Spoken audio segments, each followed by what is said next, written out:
Right now I'd like to talk about the legislative branch of the U.S. federal government. As we know, the legislative branch is one of three branches. The executive and the judicial branch are the other two. The legislative is one of the most visible. Who knows where the legislative branch meets? In what building?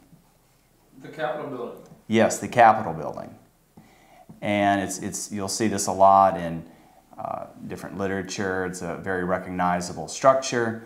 It looks something like that. This is the U.S. Capitol building. Now, how many different divisions are there within the legislative branch? There's two. You have the Senate, which has 100 members, and then you have the House of Representatives, which has 435 members. Now, there's 535 total. These are distributed, you have two for each state, and then these 435 are distributed across the different states on the basis of population. And so a state like Wyoming is going to have fewer than California, which is a much more populous state. Now, the primary goal, if you had to sum it up, of what the legislative branch does is they make laws. Okay? But that isn't the only thing they do. They're given a number of powers from the U.S. Constitution, which was established in 1787. What are some of the powers that they do? Taxing? Taxing.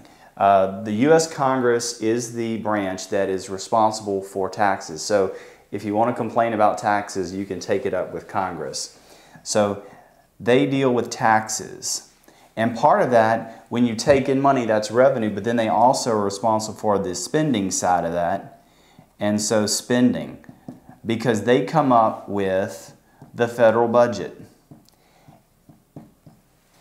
And so all the money that gets spent, Congress is the one that decides where it gets spent. What are some other things that they are responsible for? They can declare war.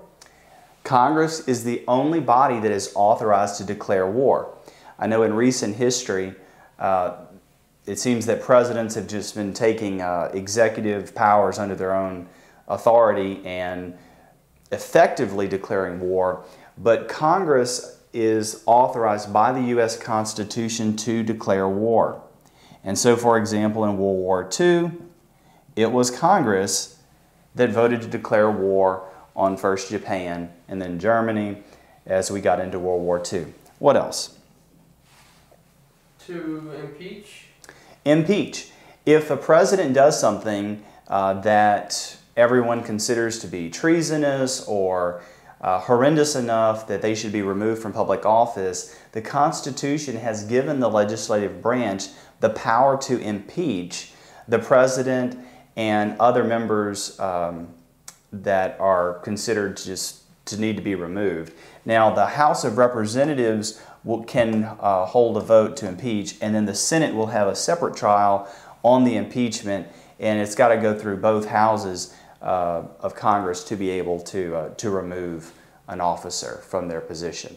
What else? Treaties? Treaties. The Constitution establishes the president as the person that is authorized as an American to go to other countries and deal with their leaders and try to make foreign treaties. But once the president comes back, Congress is the one that has to vote to approve those treaties. And again, there's a check and balance there. The president can initially negotiate it because it's better to have one person sitting across the table and making those negotiations. But Congress has oversight to make sure that that treaty is in a way that the American people are going to agree with. What else? They define jurisdiction? The Congress has the authority to set jurisdiction. And so there's been some talk, in fact, of passing legislation and saying that the courts can't touch this. Congress can say that a certain area is off limits to the judiciary. And so while the judiciary has judicial oversight and judicial review over the laws that Congress passes, it is permitted by the Constitution for Congress to say that hands off, and the judiciary has no authority to deal with something. And so they set the jurisdiction of the courts. Any others? As you can see, the primary focus is to make laws, but there are a lot of other very important things that the legislative branch is responsible for. And sometimes when you think that, a lot of stuff, there's conflict and gridlock, it's because you have these two houses, the House of Representatives and the Senate. And something has to go through both houses to be able to become legislation, for a treaty to come in effect. And another thing is to confirm appointments. When the president appoints his his cabinet officers, if Congress doesn't like those cabinet officers, they can vote not to confirm the appointment. Or judicial appointments. The president makes a lot of appointment of judges, for example, Supreme Court judges, but Congress has to approve those selections, and if they don't, then the president has to go back to the drawing board and find another appointee to make. So a lot to remember, but this is a very important branch of our government, and through making laws, it impacts our lives every day.